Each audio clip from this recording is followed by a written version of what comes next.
Mari Bapak-Bapak yang dikasih oleh Tuhan.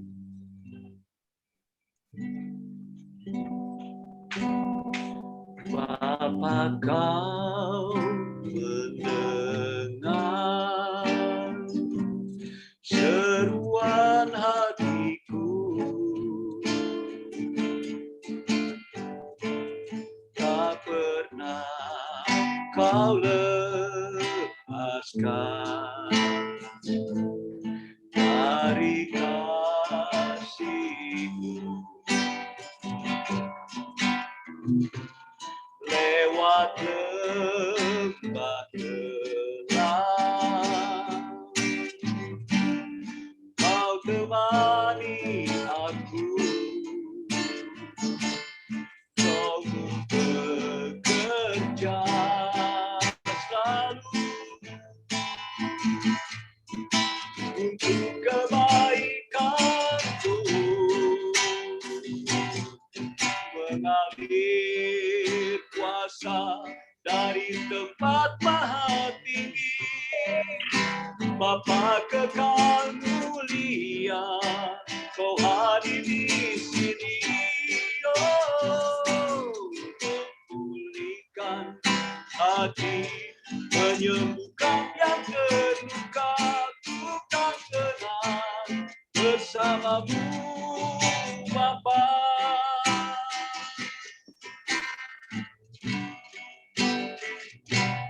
Bapa kau mendengar seruan hatiku, tak pernah kau lepaskan dari kasih-Mu. Lewat lembah gelap, Kau temani aku. Roh-Mu bekerja selalu untuk kebaikanku. Oh, mengalir kuasa dari tempat maha tinggi. Bapa kekal mulia, Kau hadir di sini, memulihkan hati, menyembuhkan yang terluka. Ku kan tenang bersama-Mu, Bapa. Mengalir kuasa dari tempat maha tinggi. Bapa kekal mulia, Kau hadir di sini, memulihkan hati, menyembuhkan yang terluka. Ku kan tenang bersama-Mu, Bapa. Mengalir kuasa dari tempat maha tinggi. Bapa kekal mulia, Kau hadir di sini, memulihkan hati, menyembuhkan yang terluka. Ku kan tenang bersama-Mu, Bapa. Mengalir Tuhan, mengalir kuasa dari tempat maha tinggi. Bapa kekal mulia, Kau hadir di sini, memulihkan hati, menyembuhkan yang terluka. Ku kan tenang bersama-Mu, Bapa. Mengalir Tuhan, mengalir kuasa dari tempat maha tinggi. Bapa kekal mulia, Kau hadir di sini, menyembuhkan hati, menyembuhkan yang terluka.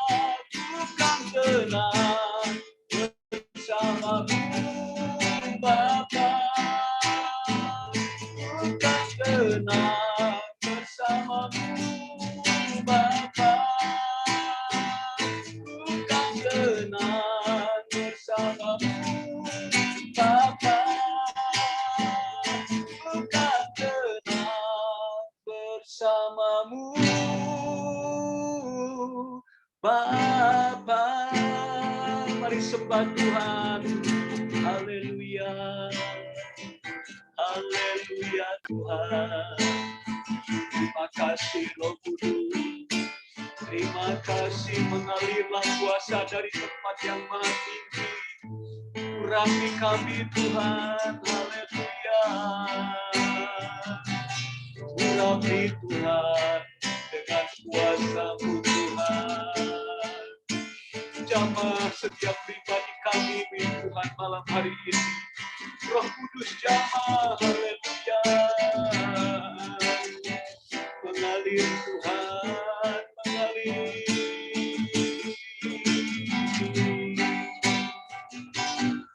Haleluya. Haleluya. Mengalir Roh Kudus. Mengalirlah Tuhan. Jamah hati kami Tuhan malam ini. Oh haleluya. Haleluya. Oh haleluya. Urapi kami. Haleluya.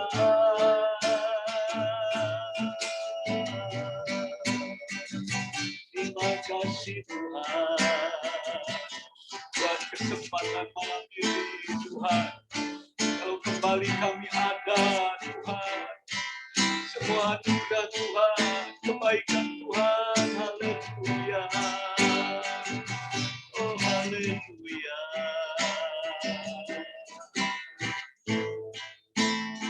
Haleluya.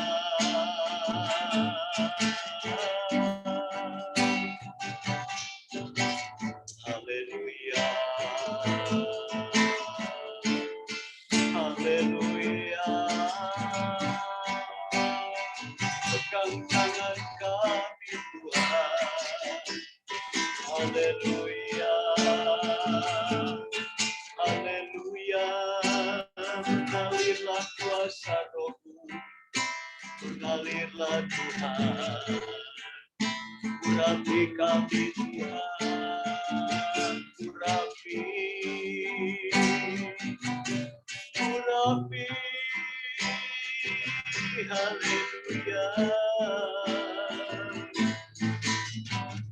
Amin. Haleluya. Terima kasih Tuhan. Haleluya. Haleluya. Kami datang. Oh haleluya. Oh haleluya. Haleluya. Roh Kudus. Roh Kudus. Urapi. Urapi kami. Kami rindu Tuhan. Kami rindu. Apa yang baik, apa yang besar. Terima kasih Tuhan malam ini. Terima kasih Yesus. Terima kasih Roh Kudus. Terima kasih. Terima kasih Tuhan. Terima kasih Yesus. Terima kasih Tuhan. Yesus.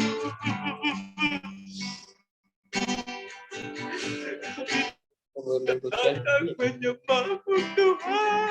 Haleluya. Haleluya. Mengalir Tuhan.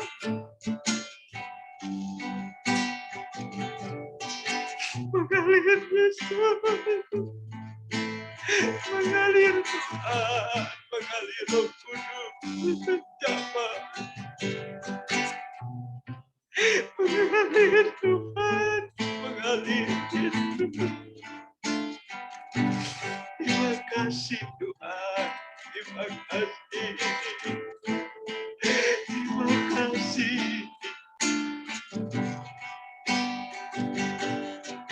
Amin, amin Tuhan, terima kasih. Tuhan, terima kasih. Terima kasih Roh Kudus. Terima kasih Tuhan. Terima kasih Bapa. Bapa yang baik. Terima kasih. Terima kasih Tuhan.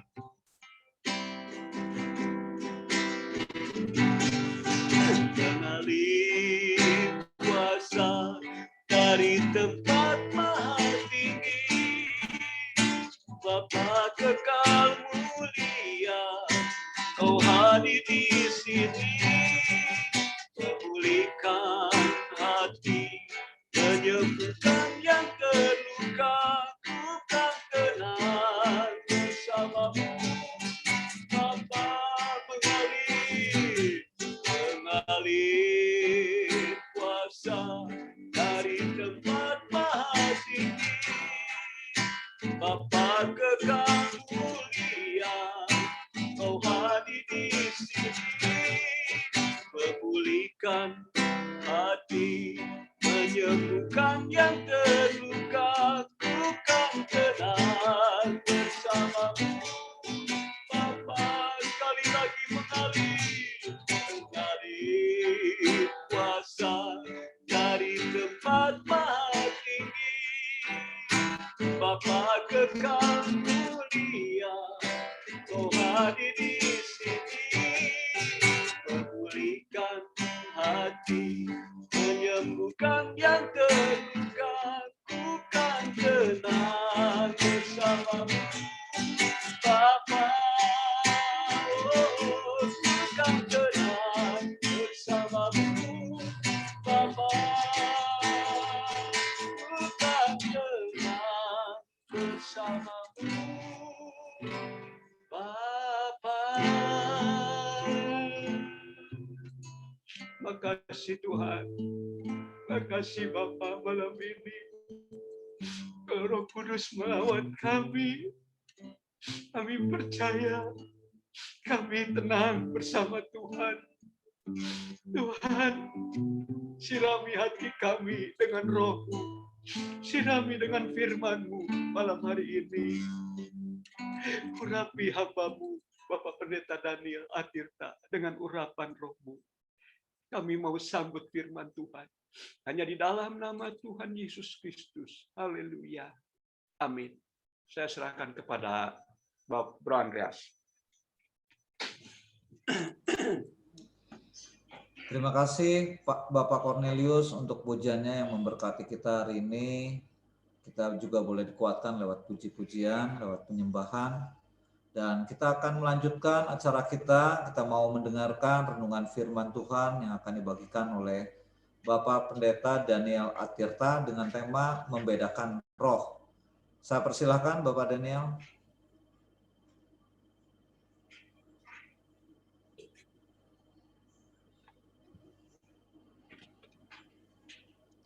Selamat malam Bapak-Bapak yang dikasihi Tuhan, dan juga ada dua hamba Tuhan ya, yang puji Tuhan saya bisa berkenalan malam hari ini. Pak Juli dari Jakarta dan Pak Paul dari Tuban ya. Tuhan memberkati. Oh sebentar, ini kayaknya mute ya, oke. Bapak-Bapak sebelum dilanjutkan, saya mau bertanya dulu apakah suara saya bisa ditangkap dengan jelas? Pak Haiki, apakah suara saya bisa ditangkap dengan jelas? Bagus Pak. Bagus ya? Bagus, jelas. Oke. Terima kasih. Jelas sekali. Oke, terima kasih. Puji Tuhan. Oke. Lanjut Pak. Ya, baik. Mari kita tundukkan kepala sebentar, kita mau berdoa. Ya, Roh Kudus menolong kita ya. Roh Kudus memimpin pemberitaan firman Tuhan malam hari ini. Bapa yang baik, mari Tuhan, Roh Allah bekerja saat firman Tuhan disampaikan.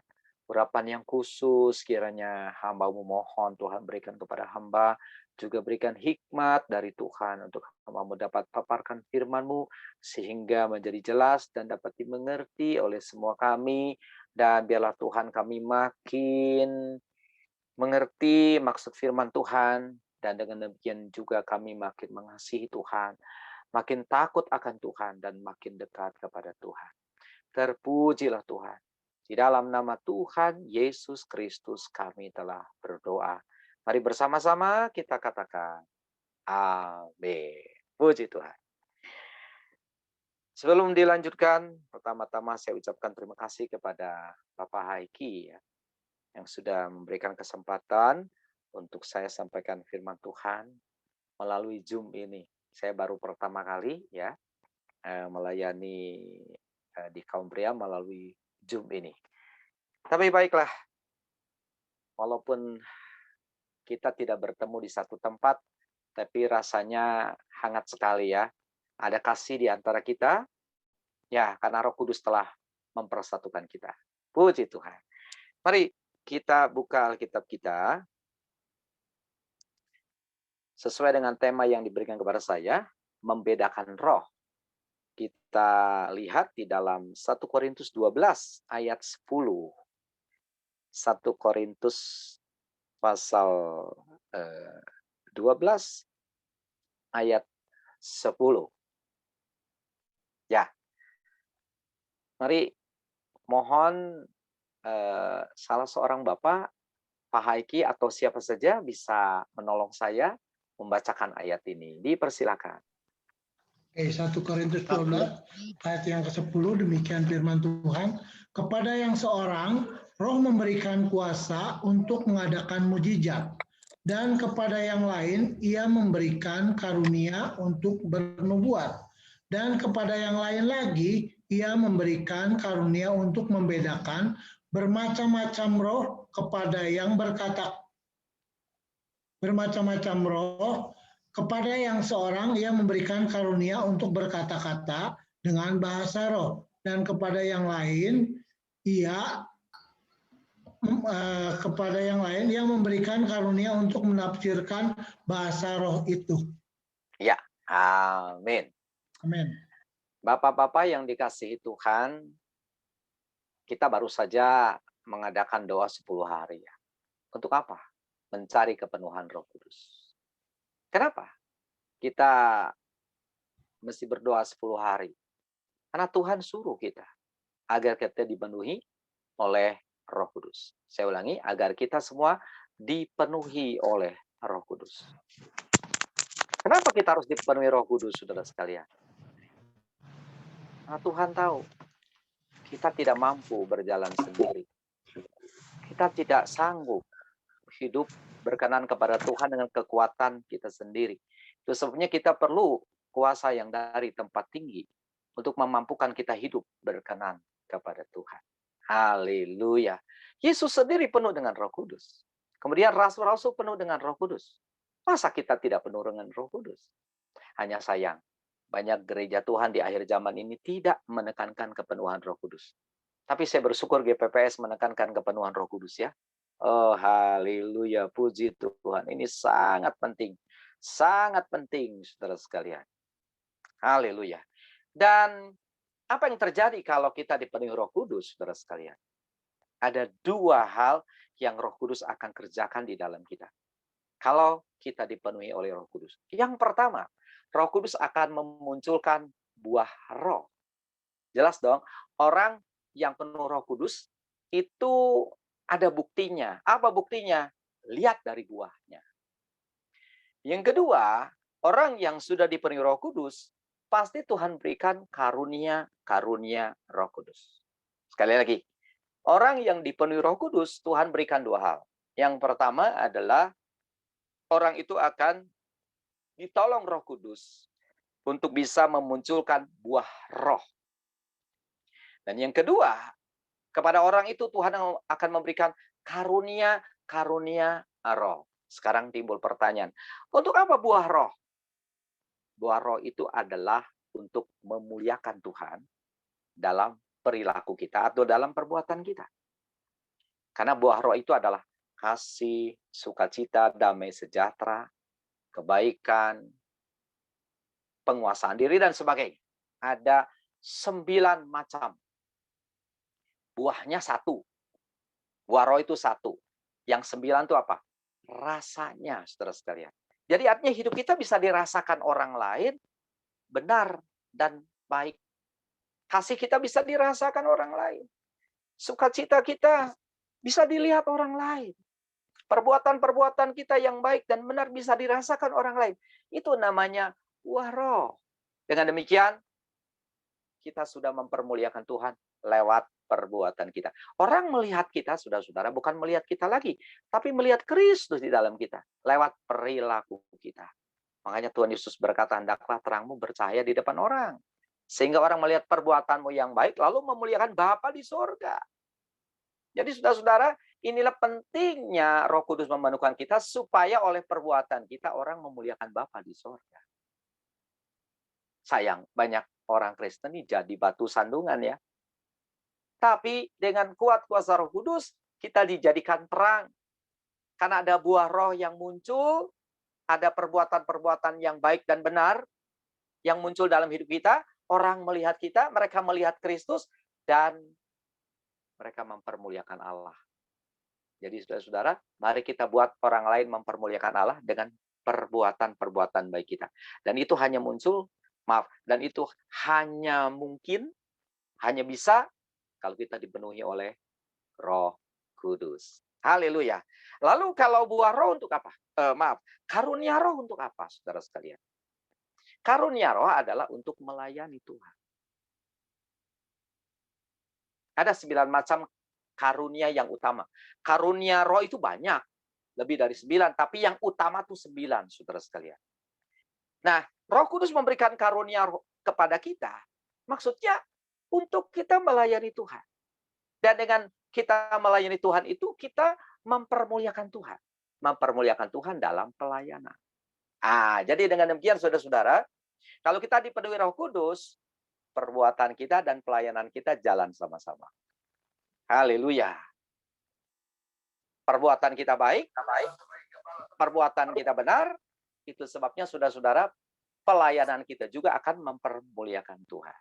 Ada banyak orang melayani dan melayani, tapi hidupnya amburadul, saudara sekalian ya.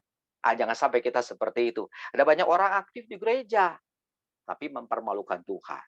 Ada banyak orang terlibat di dalam pelayanan, tapi utang nggak bayar. Ada banyak orang terlibat di dalam kegiatan gereja, tapi tipu sana, tipu sini. Jahat ke sana, jahat ke sini. Saudara sekalian, Roh Kudus memimpin kita untuk kita mempermuliakan Tuhan dengan perbuatan kita dan juga dalam pelayanan kita. Sebab di dalam kita muncul buah roh dan di dalam kita Tuhan berikan karunia roh. Nah, oke, saya tidak akan berbicara itu lebih lama karena dari 9 macam karunia yang utama, salah satunya yang akan kita bahas ini adalah karunia membedakan roh.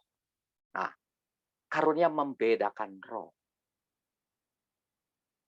Apa itu membedakan roh, saudara sekalian? Dalam bahasa Yunani, membedakan roh itu disebut diakritis. Diakrisis. Diakrisis. Diakrisis itu artinya menimbang dengan baik dan menimbang dengan tepat. Bisa membedakan dengan tepat roh apa yang sedang bekerja.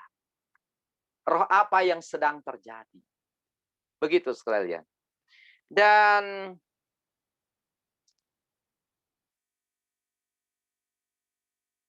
membedakan roh ini adalah merupakan pengertian, ya, hikmat yang datang dari Tuhan, yang diberikan kepada seseorang untuk bisa mengerti tentang lingkungan roh, atau untuk dapat membedakan segala roh. Roh itu ada 3, saudara. 1 roh Allah, 2 roh iblis, 3 roh manusia. Nah, orang yang diberi karunia membedakan roh ini, dia akan tahu. Ini roh apa nih yang sedang bekerja itu? Apakah roh Allah? Apakah roh iblis? Ataukah roh manusia? Saudara sekalian. Ya. Nah, saudara sekalian, karunia ini, ya, karunia membedakan roh ini, itu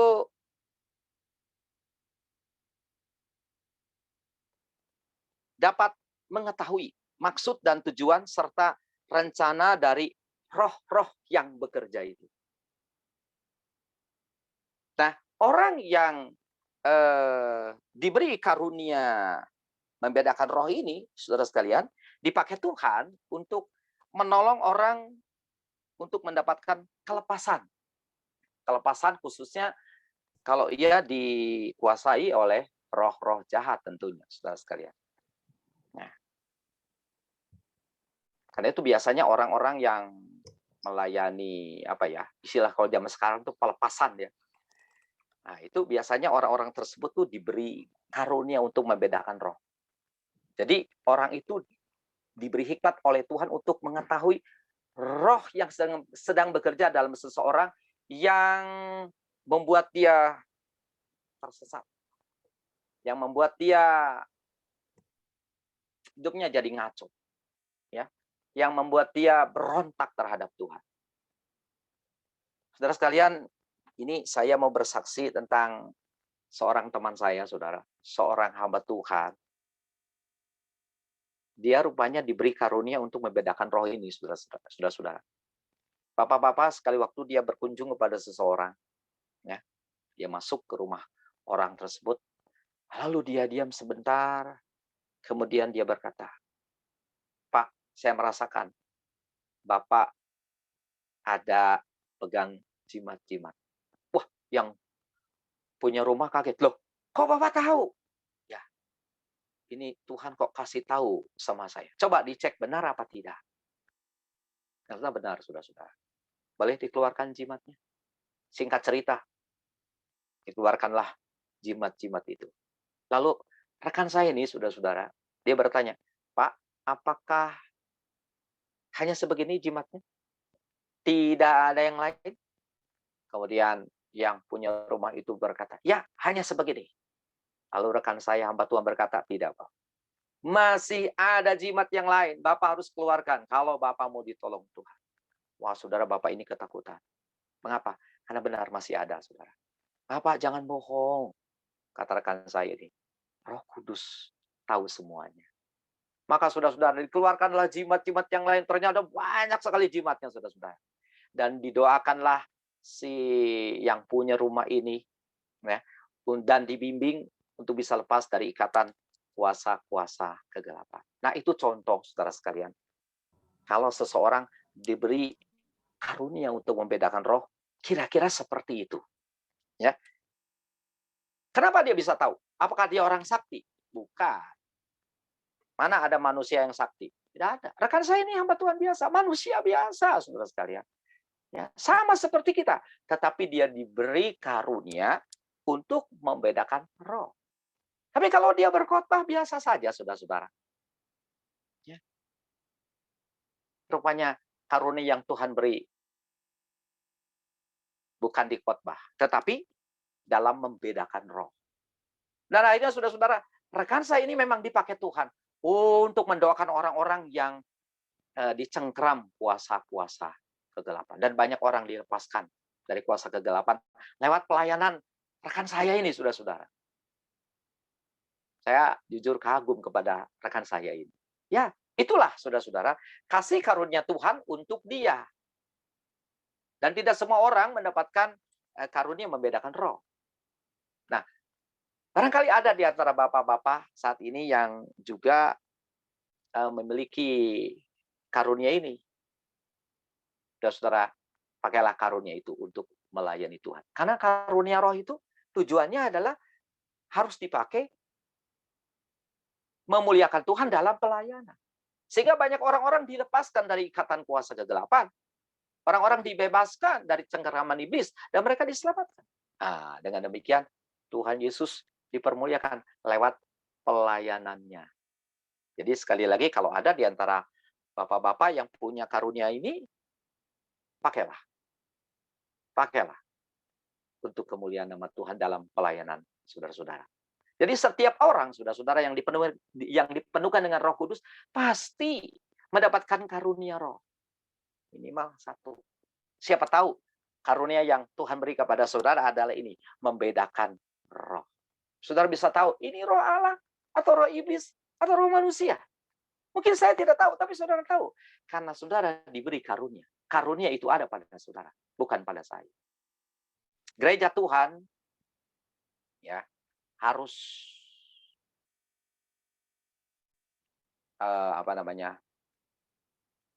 harus maju, harus bergerak, harus ada kegerakan rohani, saudara sekalian. Dan kalau Tuhan memberikan 9 macam karunia roh yang utama, itu adalah tujuannya untuk membangun gereja, membangun umat Tuhan, sehingga terbentuk gereja yang sempurna. Gereja yang seperti Yesus.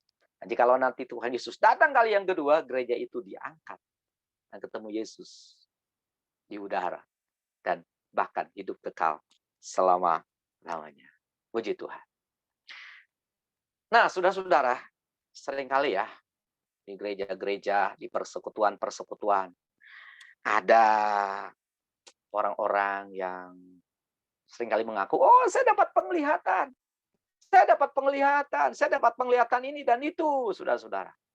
Nah, itu semua mesti diuji, saudara. Jangan begitu saja percaya. Nah, orang yang memiliki karunia membedakan roh, dia krisis. Dalam bahasa Yunani, dia dapat tahu. Dia bisa tahu. Ini penglihatan benar dari Tuhan apa tidak? Hati-hati, saudara-saudara, sekarang ada banyak orang-orang yang mengaku-ngaku dapat penglihatan. Padahal bukan penglihatan. Hanya melamun. Bahkan kalau saudara melihat dari 9 macam karunia roh dari 1 Korintus 12 ini, saudara-saudara, mana ada karunia penglihatan? Nggak ada karunia penglihatan. Penglihatan itu ada. Tapi rupanya bukan merupakan karunia roh yang utama. Sebab itu, saudara-saudara, orang yang dapat penglihatan nggak bisa sering-sering. Nggak boleh sering-sering. Sementara ada orang yang mengaku atau berkata begini, di sana ada orang yang mendapatkan karunia penglihatan. Orang itu bisa melihat sesuatu. Jangan percaya, itu bohong besar, saudara. Karena tidak sesuai dengan Alkitab. Nah, orang yang dapat karunia membedakan roh tentu tahu mana penglihatan yang benar dan mana penglihatan yang tidak benar. Mana penglihatan yang didapat dari Tuhan dan mana yang bukan dari Tuhan. Ingat, saudara, di mana roh Allah bekerja, roh iblis juga bekerja. Iblis selalu ingin mengacau gereja Tuhan. Ya. Tuhan menaruh gereja dalam dunia supaya orang dunia menjadi orang gereja. Tetapi iblis menaruh dunia dalam gereja supaya orang gereja jadi orang dunia. Hati-hati, saudara sekalian. Itulah pekerjaan jahat dari iblis. Makanya diperlukan dalam gereja Tuhan orang-orang yang memiliki karunia membedakan roh ini. Sekarang juga, saudara-saudara, ada banyak orang yang berbahasa roh, bukan? Bahkan dengan mudah sekali orang berbahasa roh, saudara-saudara ya. Nah, orang yang memiliki karunia membedakan roh ini tahu. Ini bahasa roh yang asli apa yang aspal. Asli tapi palsu. Sekarang banyak bahasa roh, tapi dibikin-bikin, dibuat-buat. Saya kira, saudara-saudara, walaupun kita mungkin tidak memiliki karunia membedakan roh, kalau orang berbahasa roh, dibikin-bikin, kerasa, saudara. Kerasa sekali. Ini dibikin-bikin. Apalagi orang yang memiliki karunia membedakan roh, itu jelas sekali. Tahu, ini bukan dari Tuhan. Tolak yang palsu, saudara sekalian. Ya. Saya tidak anti bahasa roh. Ada loh dalam Alkitab. Dan bahasa roh itu perlu. Tapi biarlah, saudara-saudara, kalau kita berbahasa roh, bahasa rohnya asli. Berasal dari pimpinan Roh Kudus. Oh, itu baru benar. Oke, kita kembali kepada pokok pembahasan kita, membedakan roh. Nah, saya ingin mengajak saudara untuk melihat dari pribadi Yesus. Yesus itu Tuhan kita yang sempurna. Dialah sumber karunia roh. Itu sebabnya tentu Yesus punya seluruh karunia roh. Ya kan? Ya jelaslah. Dia sumbernya kok. Kita barangkali diberi karunia roh 1 atau 2 saja. Yesus semuanya punya. Termasuk karunia membedakan roh. Karena itu mari kita lihat buktinya ya. Tolong multimedia untuk menayangkan Markus 9 ayat 25 dan 26. Markus 9 ayat 25 dan 26. Silakan dibacakan.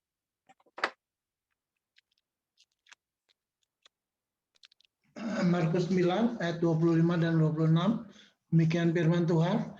Ketika Yesus melihat orang banyak, makin datang berkerumun, ia menegur roh jahat itu dengan keras, katanya, "Hai kau roh yang menyebabkan orang menjadi bisu dan tuli, aku memerintahkan kau keluarlah daripada anak ini dan janganlah merasukinya." Jangan merasukinya lagi.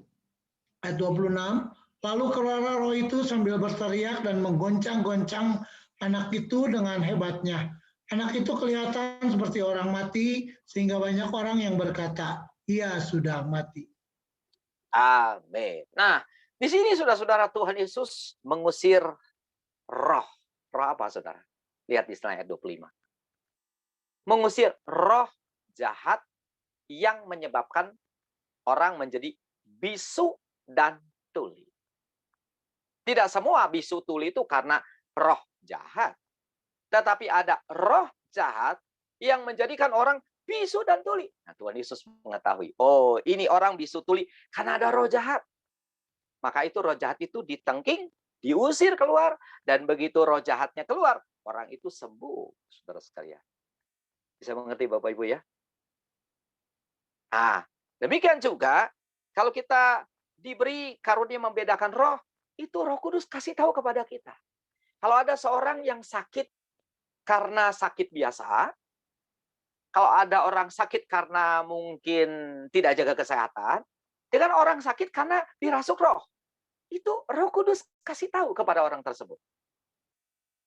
Sehingga saudara-saudara, yang didoakan itu adalah bukan tubuhnya yang sakit, tetapi yang dilakukan adalah pengusiran roh jahat yang membuat orang itu menjadi sakit.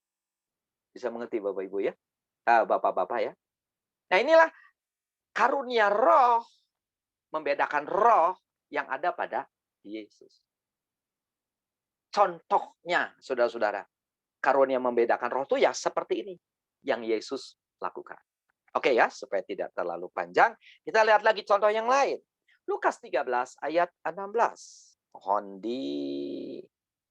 ditayangkan dan juga tolong dibacakan. Lukas 13 ayat 16. Lukas 13 ayat 16, demikian firman Tuhan. Ya. Bukankah perempuan ini yang sudah 18 tahun diikat oleh iblis harus dilepaskan dari ikatannya itu karena ia adalah keturunan Abraham? Ya, amin. Perempuan ini 18 tahun bongkok, saudara sekalian. Penyebabnya bukan osteoporosis, bukan, tapi diikat oleh iblis. Nah, Yesus tahu ini ada roh yang membuat perempuan ini 18 tahun bongkok. Banyak orang bongkok, ya kan? Tapi bukan karena roh jahat. Tapi khusus perempuan ini, dia bongkok karena roh jahat. Itu sebabnya roh jahatnya diusir dan perempuan itu sembuh normal kembali. Itulah karunia membedakan roh. Oke, contoh yang lain ya. Saudara sekalian, agar lebih jelas, mari kita lihat Yohanes 6 ayat 70 dan 71. Yohanes 6 ayat 70 dan 71. Mohon dibacakan. Silakan. Yohanes 6 ayat 70 dan 71. Ya. Jawab Yesus kepada mereka, bukankah aku sendiri yang telah memilih kamu yang 12 ini? Namun seorang di antaramu adalah iblis. 71. Yang dimaksudkannya ialah Yudas, anak Simon Iskariot, sebab dialah yang akan menyerahkan Yesus. Dia seorang di antara ke-12 murid itu. Nah, saudara sekalian, Tuhan Yesus tahu ada yang menguasai Yudas Iskariot. Dan yang menguasai itu bukan Yesus. Padahal Yudas murid Yesus. Tapi yang menguasainya bukan Yesus. Melainkan iblis. Yesus tahu. Yesus punya karunia membedakan roh. Dan kalau saudara baca nanti dalam Lukas 22 ayat 3, bahkan di sana dikatakan Yudas ini dirasuk oleh roh. Lukas 22 ayat 3, saudara. Yudas ini dirasuk oleh roh. Roh apa? Roh iblis. Nah, Yesus tahu, saudara-saudara. Nah, lihat. Maka masuklah iblis ke dalam Yudas. Terjemahan yang lama itu mengatakan dirasuknyalah Yudas oleh iblis. Bayangkan saudara-saudara. Yudas murid Yesus kok bisa ya dirasuk iblis? Kalau begitu, bisakah orang Kristen dirasuk iblis? Bisa. Bisakah seorang pelayan Tuhan dirasuk iblis? Bisa. Lah kalau dia fokusnya bukan Yesus, bisa. Yudas kan murid Yesus, tapi fokusnya bukan Yesus. Uang. Firman Tuhan mengatakan bahwa akar dari segala kejahatan adalah cinta uang. Ah, sudah. Iblis yang bekerja di dalam dirinya, dan Yesus tahu. Ada iblis di dalam Yudas. Maka itu Yesus dengan sedih mengatakan bahwa salah seorang dari kalian adalah iblis. Sedih ya, saudara-saudara. Nah, yang disebut iblis bukan cuma Yudas, saudara-saudara. Petrus pun pernah dihardik oleh Yesus. Hanyalah engkau iblis. Kenapa? Karena Petrus bukan memikirkan apa yang Tuhan pikirkan, melainkan apa yang dipikirkan manusia. Ada iblis yang bekerja di dalam Petrus. Itu sebabnya Yesus menghardik Petrus dengan berkata, nyala engkau iblis. Nah, dari sini kita melihat bagaimana Yesus tahu siapa yang mempengaruhi Yudas, siapa yang mempengaruhi Petrus, dan juga siapa yang mempengaruhi kita, saudara sekalian. Tuhan tahu. Nah, itu sebabnya kalau orang ya diberi, seseorang yang diberi karunia membedakan roh, dia tahu, saudara. Walaupun di dalam gereja itu ada jemaat-jemaat yang dipakai iblis. Bahkan Paulus mengatakan dengan sebutan ada jemaah iblis. Ya, itulah orang-orang yang dipengaruhi iblis. Ada roh jahat yang mempengaruhinya bahkan masuk dalam dirinya. Nah, orang seperti ini saudara-saudara mesti dilayani. Siapa yang melayani? Biasanya orang-orang yang diberi karunia membedakan roh. Oke, satu lagi contoh. Mari kita lihat, saudara-saudara. Yesus tahu apa yang terjadi atau ada roh apa di dalam diri manusia. Matius 12 ayat 34. Matius 12 ayat 34. Silahkan dibaca. Matius 12 ayat 34. Matius 12 ayat 34, demikian firman Tuhan. Hai kamu keturunan ular beludak, bagaimanakah kamu dapat mengucapkan hal-hal yang baik, sedangkan kamu sendiri jahat? Karena yang diucapkan mulut meluap dari hati. Yesus tahu roh apa yang ada di dalam diri orang-orang pada waktu itu. Roh manusia itu sendiri. Bukan roh jahat. Tetapi saudara-saudara, manusia itu dikuasai oleh hawa nafsu jahat. Jadi saudara-saudara, manusia bisa berbuat jahat tidak selalu oleh karena iblis, tidak selalu oleh karena setan, tapi oleh karena dirinya sendiri. Karena memang pada dasarnya kita manusia berdosa. Begitu kita lahir, benih dosa itu ada. Dan semakin manusia dewasa, maka kecenderungan berbuat jahat juga semakin meningkat. Semakin pintar otak manusia, saudara, maka kecenderungan untuk berbuat jahat juga semakin canggih.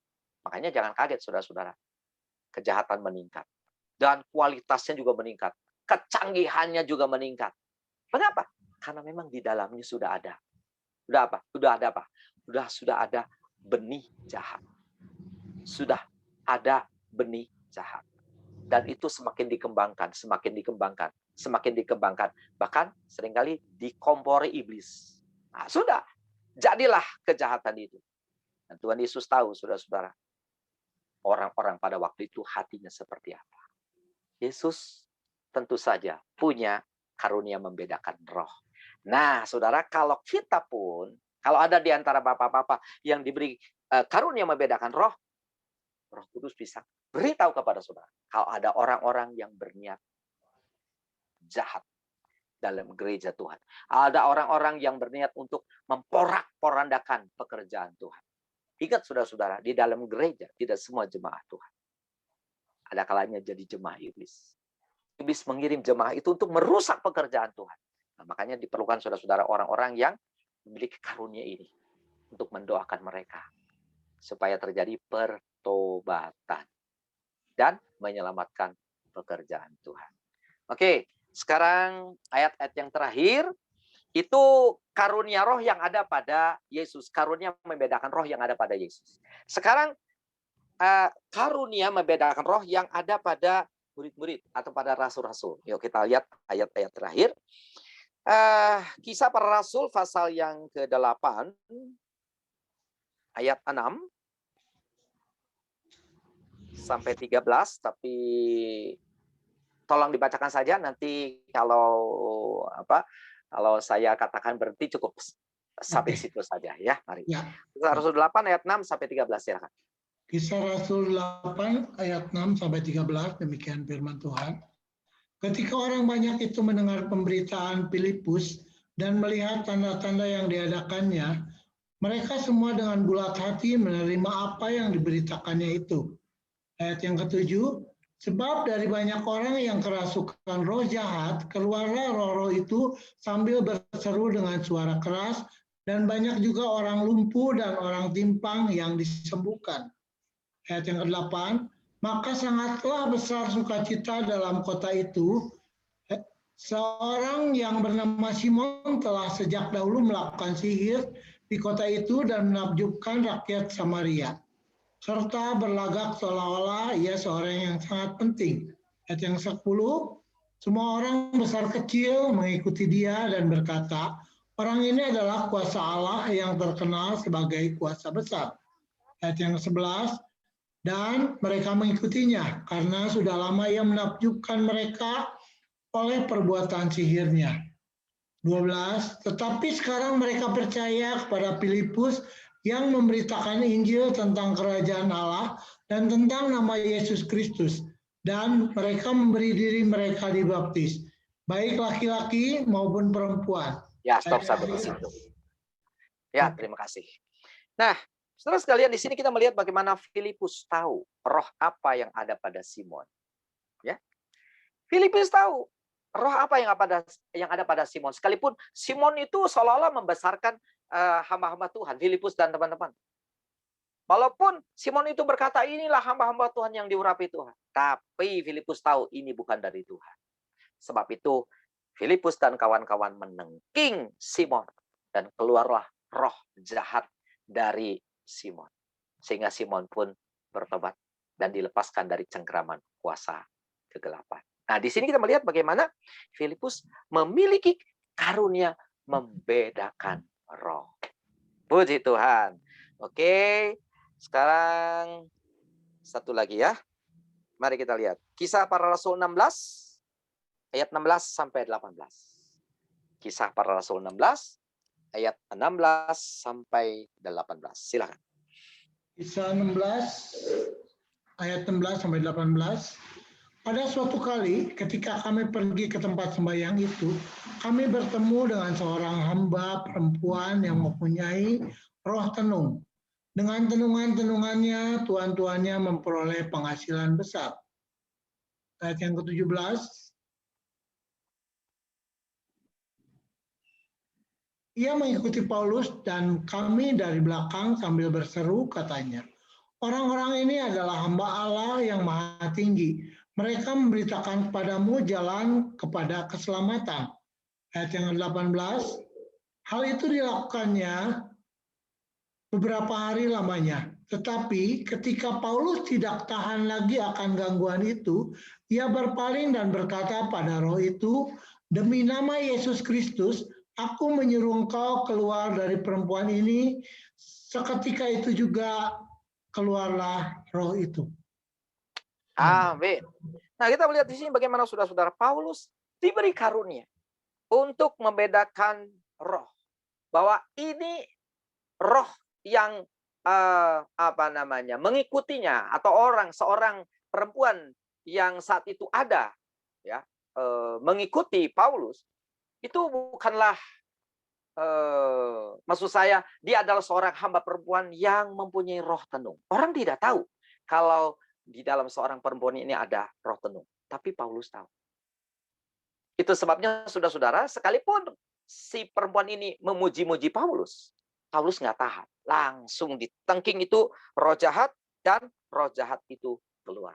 Roh tenung itu keluar. Mengapa demikian? Karena Paulus diberi karunia membedakan roh. Peka sekali. Ini bukan dari Tuhan.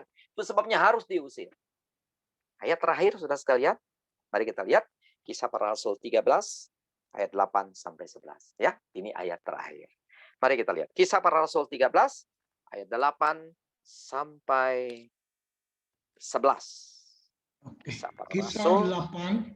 Kisah Rasul 13. Ya. Ayat 8 sampai 11, demikian firman Tuhan. Tetapi Elimas, demikianlah namanya dalam bahasa Yunani, tukang sihir itu, menghalang-halangi mereka dan berusaha membelokkan gubernur itu dari imannya. Ayat yang ke-9, tetapi Saulus, juga disebut Paulus, yang penuh dengan Roh Kudus, menatap dia dan berkata, hai anak iblis, engkau penuh dengan rupa-rupa tipu muslihat dan kejahatan. Engkau musuh segala kebenaran. Tidakkah engkau akan berhenti membelokkan jalan Tuhan yang lurus itu? Ya, stop sampai situ saja. Kita melihat di sini, saudara-saudara, Paulus tahu kalau ini Elimas ini adalah bagaimana seorang yang menjadi anak iblis, penuh dengan rupa-rupa tipu muslihat dan kejahatan. Bahkan disebut engkau musuh kebenaran dan tidak berhenti membelokkan jalan Tuhan yang lurus. Sebab itu saudara-saudara, Paulus menengking, mengusir roh jahat yang ada padanya.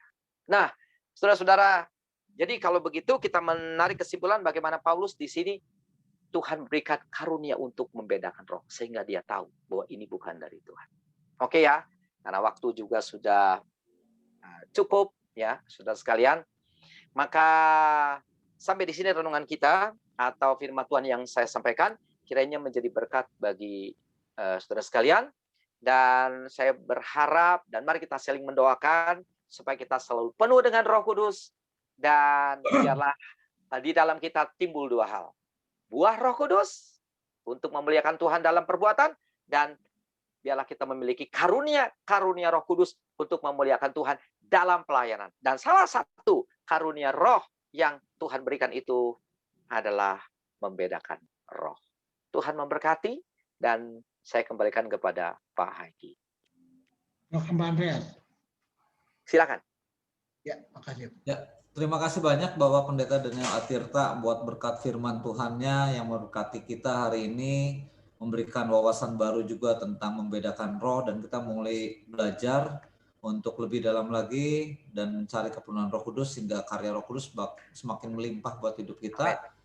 Sebelum kita melanjutkan acara, kita akan berdoa untuk firman Tuhan. Saya persilakan Bro Haiki untuk pimpin doa. Haleluya, terima kasih Tuhan buat kesempatan malam yang indah ini.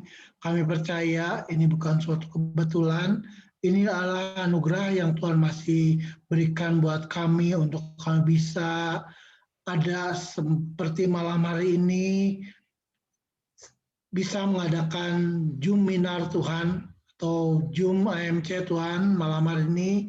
Kami percaya ini adalah berkat yang Tuhan nyatakan atas hidup kami, untuk kami bisa menerima kebenaran firman Tuhan yang sudah kami terima malam hari ini Tuhan. Terima kasih Tuhan buat kebenaran firman Tuhan yang Tuhan sudah nyatakan oleh hamba-Mu Bapak Pendeta Daniel Atirta Tuhan.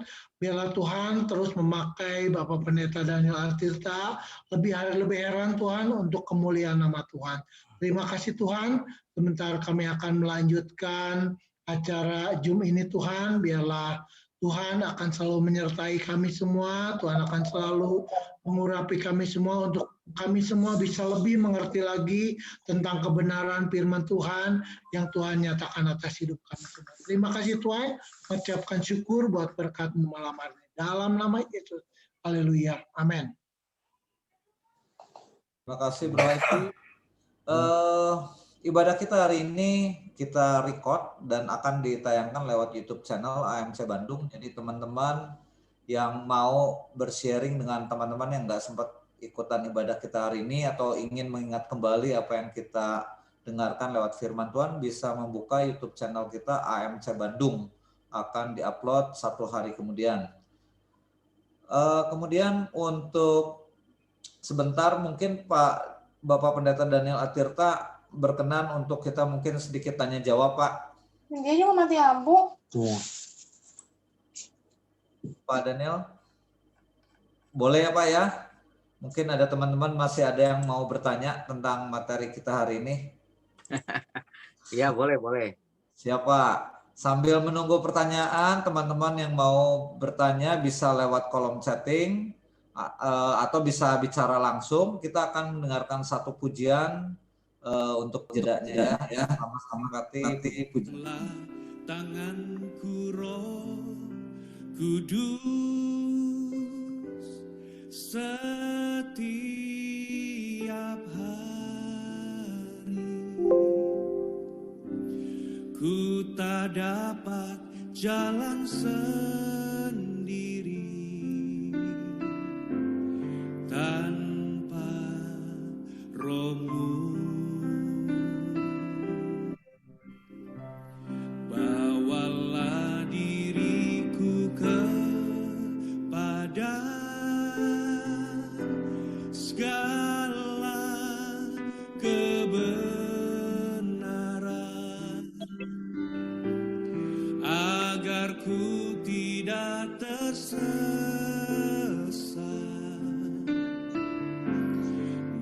Mengikuti jalan-Mu.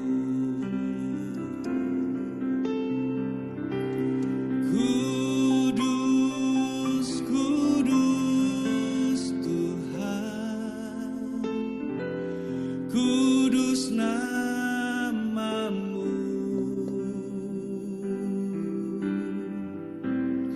Ku beri syukur dalam simfoni indah.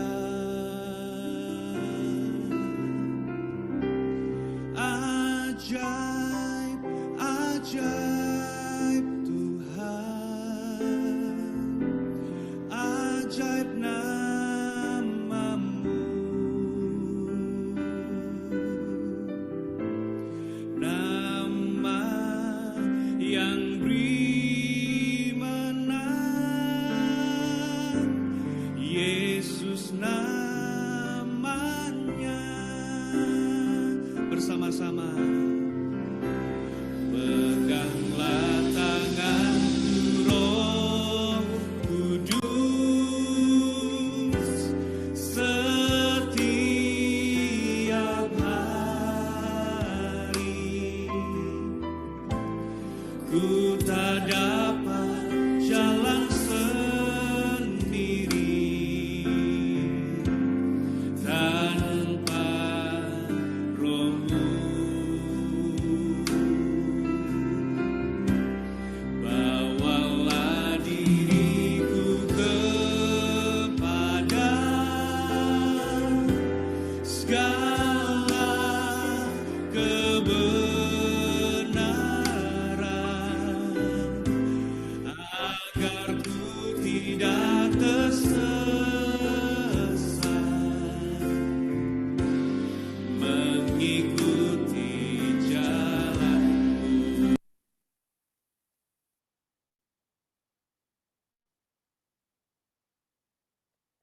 Ya, itu peganglah tanganku Roh Kudus. Pujian tadi boleh mengingatkan kita kembali betapa pentingnya Roh Kudus buat hidup kita.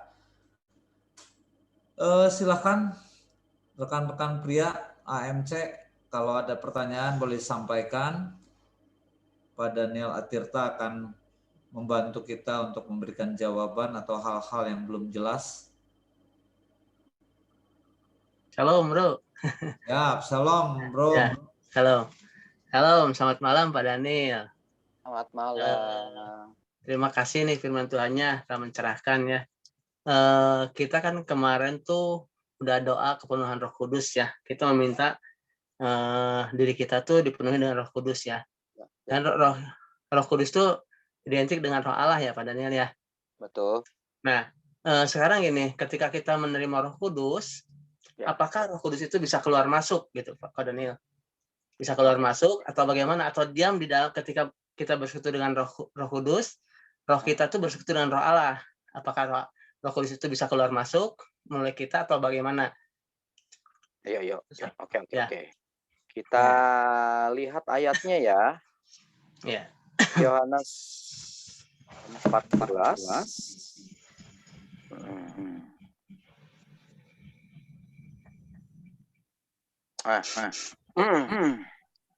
Yohanes 14 ayat 17.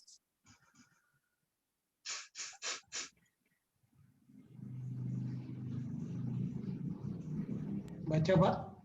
Ya, silakan. Yohanes Ayat 14. Ayat mulai dari ayat 16. Oke.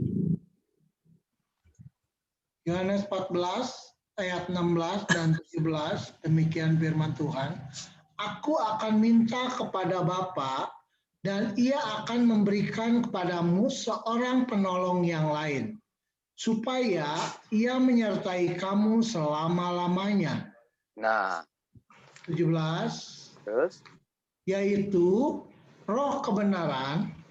Dunia tidak dapat menerima dia, sebab dunia tidak melihat dia dan tidak mengenal dia. ya. Tetapi kamu mengenal dia, sebab ia menyertai kamu dan akan diam di dalam kamu. Amin. Amin. Tadi Pak siapa ya? Pak Haiki yang tanya. Gunawan. Pak Gunawan. Pak Gunawan. Ya, Pak Gunawan, terima kasih pertanyaannya.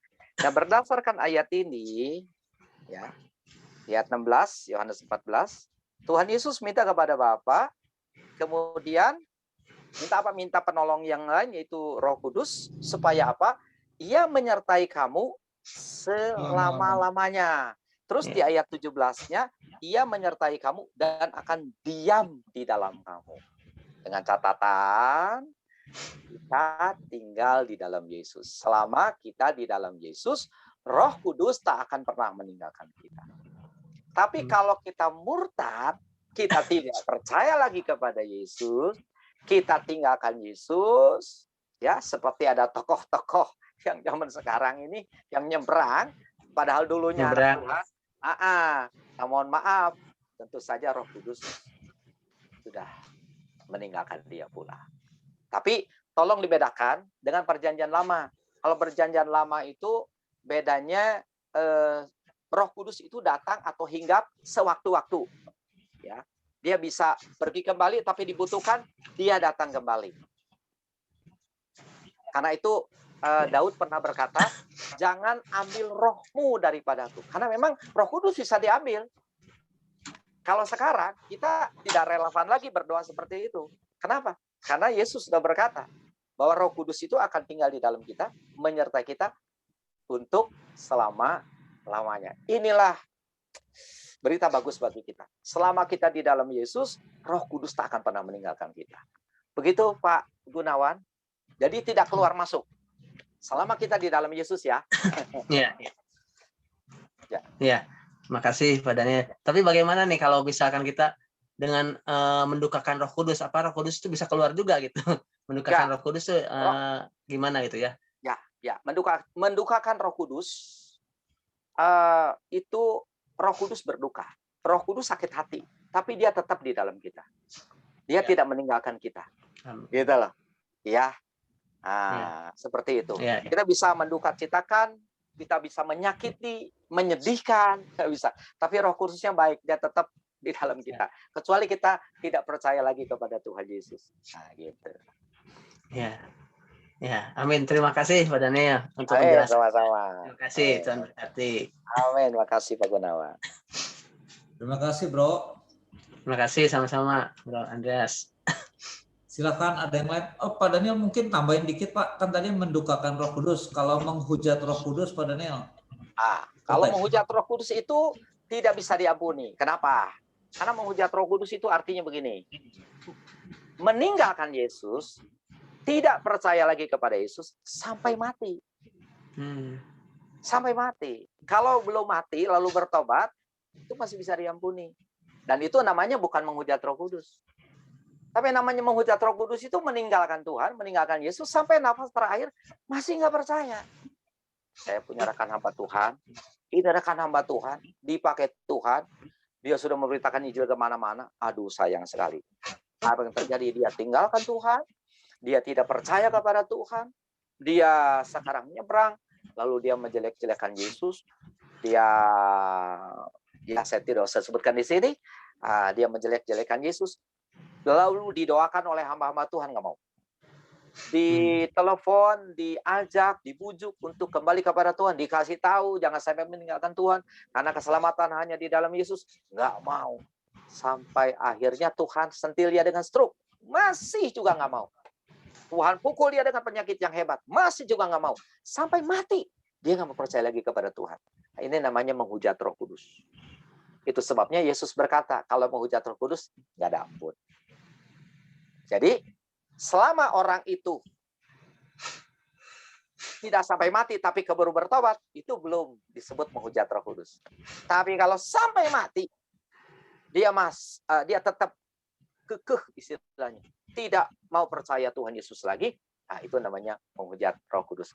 Maka keselamatannya tentu saja sudah tidak ada lagi. Ya, terima kasih. Terima kasih Pak Daniel. Sama-sama. Penjelasan yang sangat jelas dan kita juga bisa lebih paham tentang arti-arti mendukakan, menghujat Roh Kudus dan betapa pentingnya Roh Kudus yang diam terus ya Pak ya selamanya ya. Amin. Selama kita percaya Yesus, dia akan Selamat di dalam Yesus, betul. Amin. Silakan Bapak-bapak, pria-prianya Tuhan, masih ada yang mau bertanya?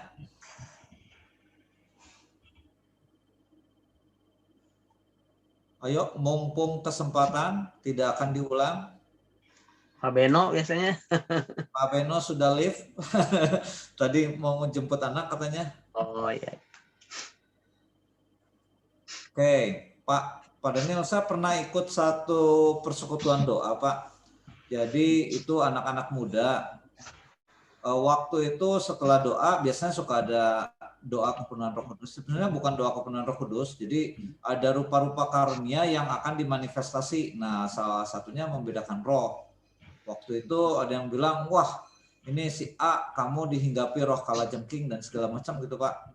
Dan itu setiap ibadah selalu seperti itu Pak. Nah, pandangan Alkitab tentang hal itu gimana nih Pak Daniel?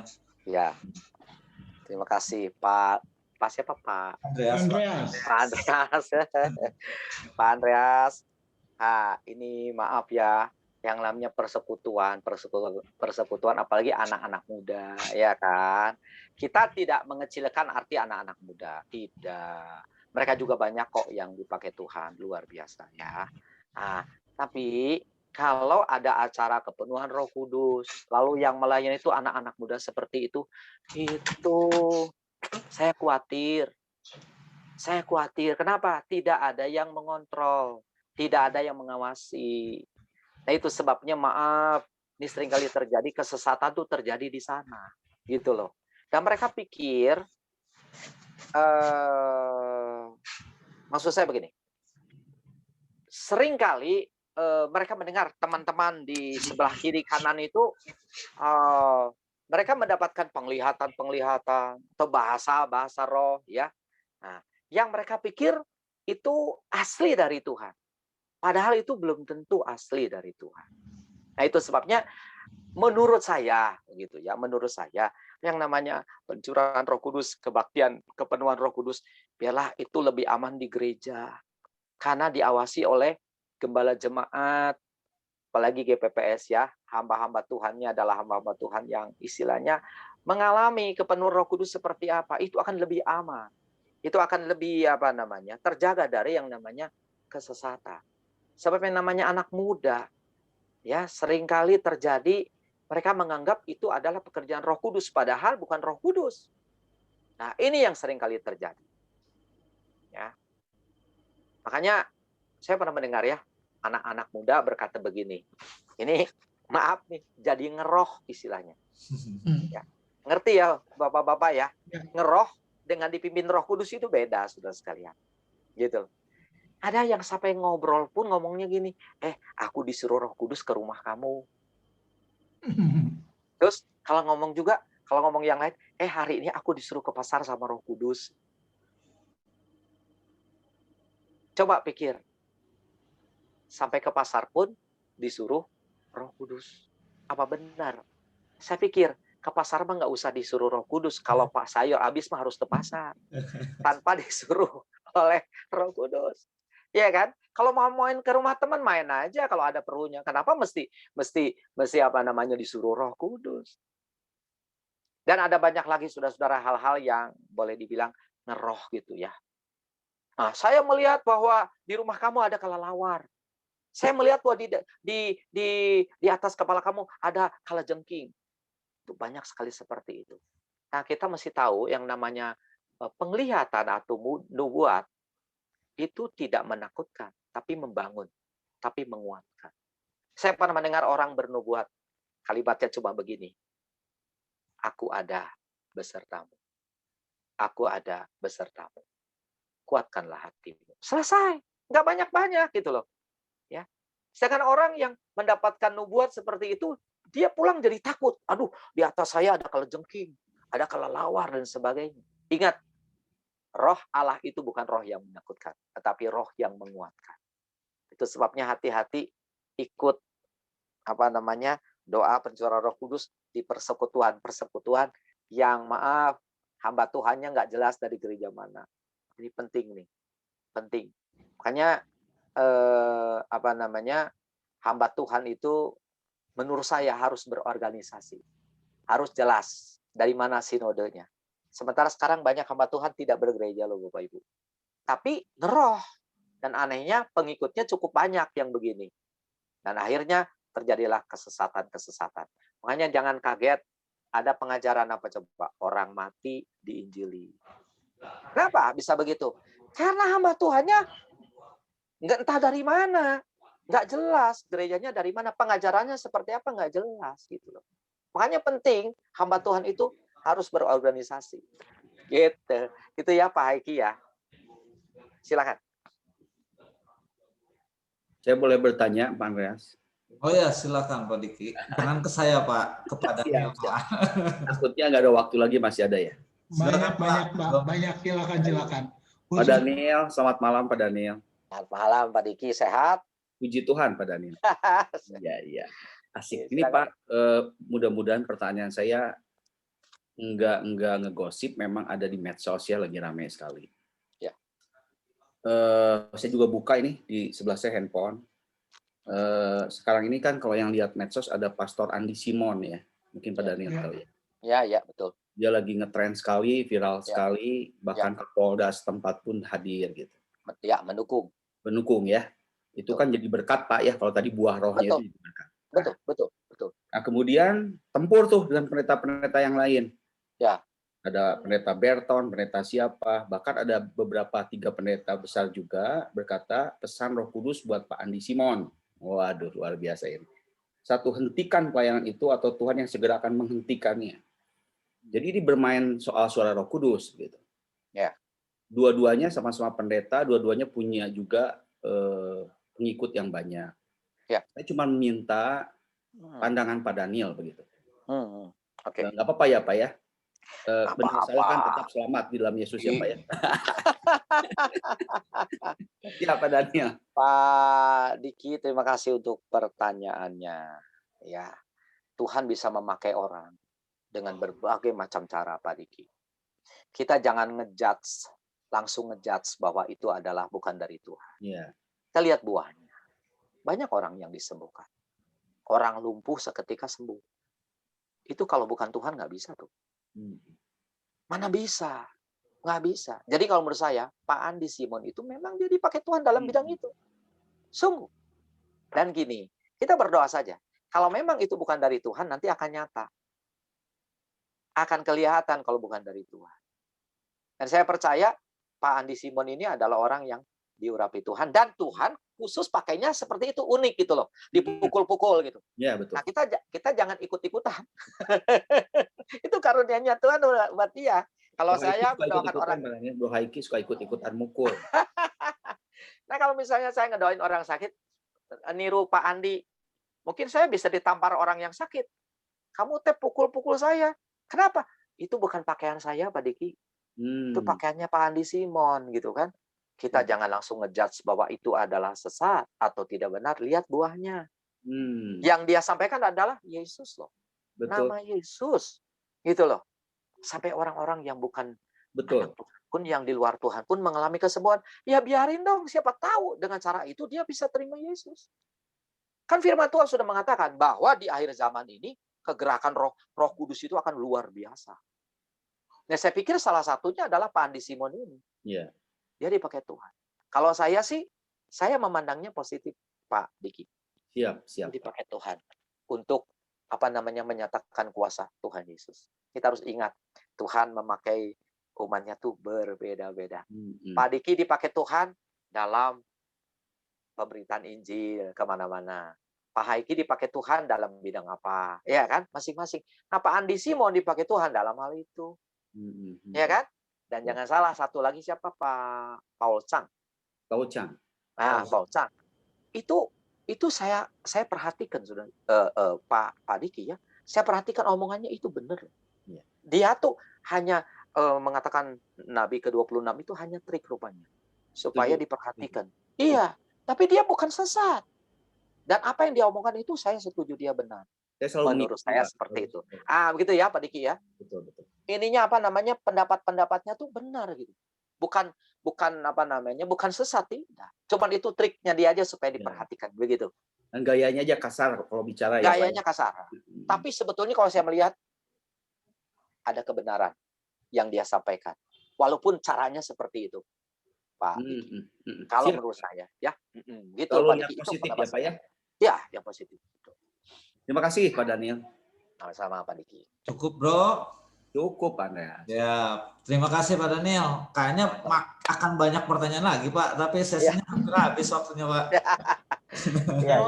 Theo mau nanya, Bro. Boleh. Bro. Satu lagi, Pak Daniel. Oh, ini Theo Benar 7. Oke, siapa? Pak Daniel. Ya, Pak. Roh Kudus itu dimeteraikan atau diminta, Pak? Oke. Aja. Yang benar dua-duanya. Coba Efesus 1 ayat 13 tolong dibaca. Sebentar aja. Efesus 1 ayat 13.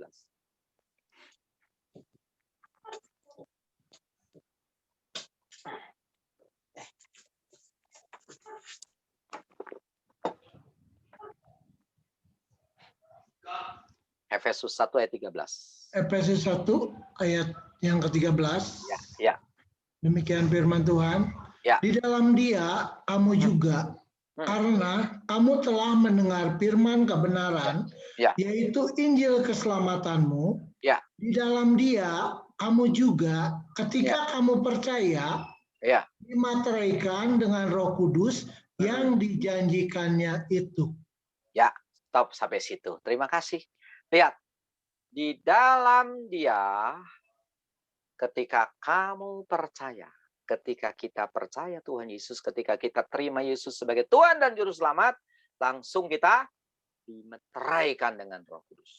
Dimeteraikan itu artinya apa? Dicap. Dan meterai itu tanda apa? Tanda kepemilikan. Jadi kita bukan milik dunia lagi.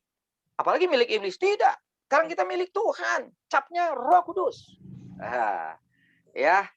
Nah, jadi bagaimana? Materai itu dilakukan, materai Roh Kudus itu dilakukan ketika kita percaya. Setelah percaya bagaimana? Harus minta Roh Kudus supaya kita dipenuhkan dengan Roh Kudus. Coba Lukas 11 ayat 13. Lukas 11 ayat 13. Silakan dibacakan. Oke, Lukas 11 ayat 13. Jadi, jika kamu yang jahat tahu memberi pemberian yang baik kepada anak-anakmu, apalagi Bapamu yang di sorga, Ia akan memberikan Roh Kudus kepada mereka yang meminta kepadanya. Amin. Amin. Lihat di sini.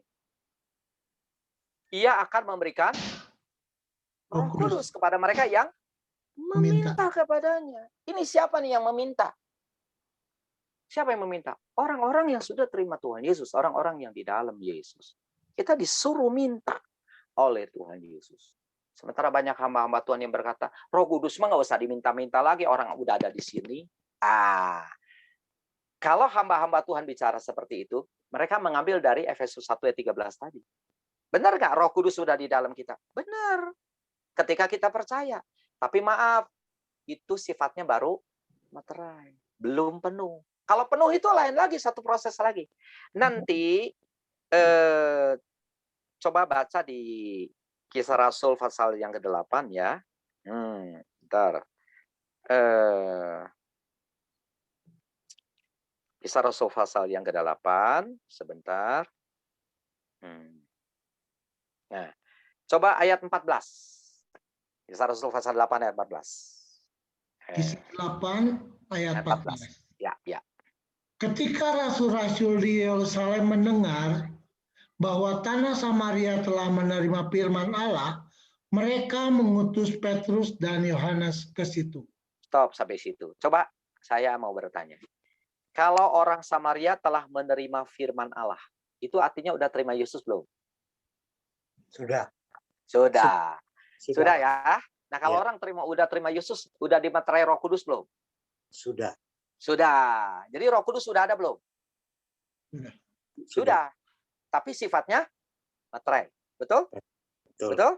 Oke. Nah, sekarang lihat ayat 15. Tolong dibaca. Ayat yang ke-15, setibanya di situ, kedua rasul itu berdoa supaya orang-orang Samaria itu beroleh Roh Kudus. Loh, kan udah ada Roh Kudus. Kenapa mesti didoakan lagi? Nah, karena Roh Kudus yang ada di dalam mereka ketika percaya itu sifatnya materai. Sedangkan ini kedua rasul ini berdoa untuk orang-orang di Samaria ini supaya penuh Roh Kudus. Jadi materai dan penuh Roh Kudus itu dua hal yang berbeda. Jadi mana yang harus kita pegang? Dua-duanya. Lihat ayat 16. Tolong dibacakan. Ayat 16. Sebab Roh Kudus belum turun di atas seorang pun di antara mereka, karena mereka hanya dibaptis dalam nama Tuhan Yesus. Lihat, udah dibaptis tapi belum terima Roh Kudus, betul? Itu menunjukkan bahwa orang yang sudah dibaptis, dia sudah dimeterai Roh Kudus karena sudah terima Yesus. Tapi belum tentu penuh Roh Kudus. Makanya harus didoakan supaya penuh Roh Kudus. Sekarang ayat 17, tolong dibacakan. Ayat yang ke-17. Kemudian keduanya menumpangkan tangan di atas mereka, lalu mereka menerima Roh Kudus. Nah, jadi bagaimana setelah dimeterai Roh Kudus masih perlu dipenuhkan dengan Roh Kudus. Makanya jangan dengar kalau ada orang mengatakan Roh Kudus mah nggak usah diminta-minta, orang udah di sini. Tuhan Yesus suruh minta, enak aja. Mana lebih kita percaya? Yes, ya, kita mau percaya hamba Tuhan atau percaya Tuhan Yesus? Percaya Tuhan Yesus dong. Tuhan Yesus suruh kita minta. Ini pendeta ngomong jangan minta. Gimana? Bisa ngerti ya? Bisa. Oke, terima kasih. Terima kasih Pak Daniel. Sama-sama. Oke, Theo, terima kasih ya, Theo. Itu pertanyaan terakhir ya, Theo ya. Karena waktu sudah lewat, nanti yang masih mau bertanya, nanti dikasih share WA-nya langsung ke Pak Daniel. Oke, Bro, silakan untuk pengumuman-pengumuman aktivitas ibadah kita. Oke. Ya, terima kasih Bro Andreas. Pak Daniel, sekali lagi terima kasih buat berkat kebenaran firman Tuhannya. Amin, amin. Puji Tuhan Tuhan. memakai lebih-lebih Amin. untuk kemuliaan nama Tuhan. Haleluya. Luar Amin. biasa firman Tuhannya. Terima Amin. kasih juga saya kepada Bapak-Bapak, khususnya Pak Pendeta Juli Adrianto, Pak Pendeta Paul Jaitun, yang begitu luar biasa, begitu ngikutin Juminar, ngikutin AMC juga. Saya percaya ini bukan kebetulan dan anugerah yang Tuhan berikan buat kita semua untuk kita tetap terus berada dalam komunitas AMC malam hari ini. Terima kasih juga buat ada Pak Pilson Cijabat. Selamat malam Pak Pilson, selamat kenal. Buat ACC juga, buat Pak Kaleb Manurung, buat semuanya. Terima kasih buat semuanya bisa hadir dalam Zoom AMC ini. Terima kasih Pak Yusman, terima kasih juga buat yang sudah menjadi host. Tuhan memakai lebih-lebih kemuliaan nama Tuhan. Amin. Puji nama Tuhan, saya akan membacakan pengumuman minggu ke depan. Pengumuman AMC malam hari ini, yaitu setiap pagi kita ada doa pagi dari Senin sampai Sabtu jam 5 sampai jam 6 pagi via Zoom. Saya mengundang Bapak-Bapak juga untuk bisa ikut serta dalam doa pagi ini, karena saya merasakan bahwa ketika saya ikut doa pagi ini banyak hal-hal yang Tuhan nyatakan atas hidup saya ketika saya belum beraktivitas, ketika saya belum melakukan apapun, saya datang kepada Tuhan dan puji Tuhan, hari-hari yang saya lalui banyak pertolongan Tuhan, banyak anugerah Tuhan yang nyatakan atas hidup saya. Amin. Puji Tuhan. Pengumuman selanjutnya, ibadah raya hari Minggu di gereja GPPS dibagi 3 bagian, yaitu jam 6 sampai jam 7 pagi, jam 7.30 sampai jam 8.30, jam 4 sore sampai jam 5 sore. Ibadah ini via Zoom juga, ada ibadah onsite juga. Oke, selanjutnya untuk minggu depan. Untuk bulan Mei ini kita udah ikutin ibadah selama bulan Mei ini dengan tema yaitu Roh Kudus ya, yang tema bulan depan yaitu bulan Juni, yaitu dengan temanya yaitu tentang family, tentang keluarga. Minggu depan kita akan Zoom juga seperti malam hari ini jam 7:30 malam hari Kamis, tentang leadership in the family, yaitu kepemimpinan dalam keluarga, yang akan dibawakan oleh Bapak Pendeta Daniel Wiliardi dengan Zoom yang sama, password yang sama seperti malam hari ini. Saya mengundang Bapak-Bapak untuk ikut juga dalam ibadah Zoom minggu depan. Selanjutnya Bro.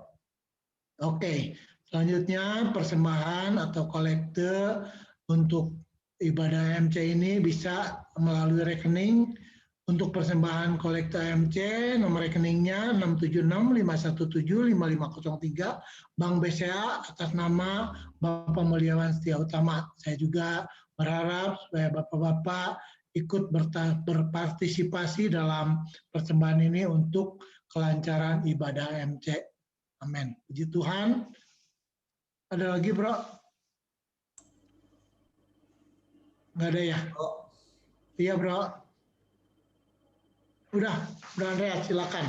Saya kembali ke Bro Andreas. Thank you, Bro. Tuhan Yesus memberkati. Koordinator AMC kita dukung doa terus supaya Bro Haiki bisa Amen, terus Bro. memimpin AMC kita lebih maju lagi. Amin. Ini Pak Daniel nggak ada. Saya serahkan sama Bapak Pendeta Dedi Gunawan dulu ya. Ya, silakan.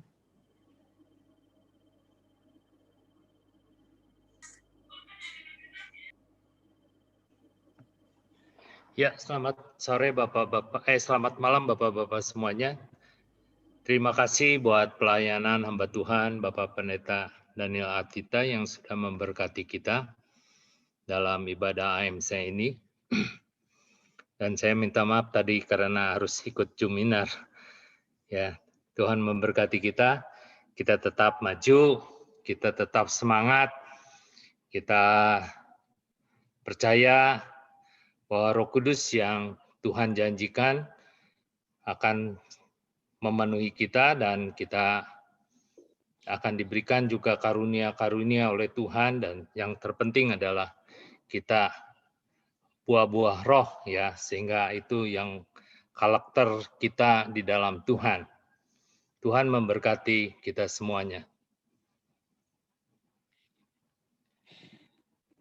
Mari kita berdoa. Dan saya minta dengan hormat nanti Bapak Pendeta Juli Alidianto yang akan menutup doa dan juga doa berkat untuk ibadah malam hari ini. Kita bersatu dalam doa untuk mengakhiri ibadah AMC pada malam hari ini. Terima kasih Bapa di dalam surga, segala berkat kasih karunia Tuhan yang sudah memimpin ibadah AMC pada malam hari ini dari awal sampai kepada akhir. Biar apalah kiranya yang kami lakukan dalam ibadah ini boleh memperkenankan hati Tuhan, terlebih kami lebih mengerti lagi tentang pekerjaan Roh Kudus yang dahsyat di atas gereja Tuhan, di dalam kehidupan kami. Tuhan memberkati hamba Tuhan yang sudah menyampaikan, berkati kami, dan cerahkan kami sekalian untuk lebih mengerti lebih dalam lagi. Kami boleh diberkati, dipulihkan, disegarkan, dikuatkan, dan setiap kelemahan tubuh kami oleh karena sakit penyakit, bilur Tuhan Yesus sudah menyembuhkan kami. Kami mohon juga kiranya Tuhan memberkati keluarga kami, rumah tangga kami, usaha dan pekerjaan kami, keluarga besar kami. Tuhan berkati semua dimanapun berada, agar kami semua menikmati hidup di dalam terang kasih karunia Kristus. Dan kami akan akhiri ibadah ini dengan ucapan syukur dalam nama Tuhan Yesus Kristus. Mari saudara-saudara yang kasih dalam Tuhan, arahkan hati dan pandangan kita kepadanya. Terimalah berkat anugerah, damai dan sejahtera dari Allah Bapa kita, kasih karunia Tuhan kita Yesus Kristus, dan persekutuan Roh Kudus menyertai kita, mulai dari saat ini sampai Maranatha, Tuhan Yesus Kristus datang untuk kali yang kedua. Terpujilah nama Tuhan sampai selama-lamanya. Amin. Terima kasih Pak Pendeta Juli Alidianto. Pak Daniel, Tuhan lebih memakai ya Pak Daniel. Terima kasih Pak Wilson sudah ikut. Terima kasih Pak Daniel. Malam Pak Paul. Ya, Tuhan berkati semuanya ya. Selamat malam. Terima kasih Bapak-bapak. Terima kasih ya buat pelayanan Saudara Cornelius. Pak Daniel, memberkati. Dipakai. Thank you, bro. Tuhan berkati semua. Terima kasih buat pelayanannya. Tuhan pakai ini. Ya.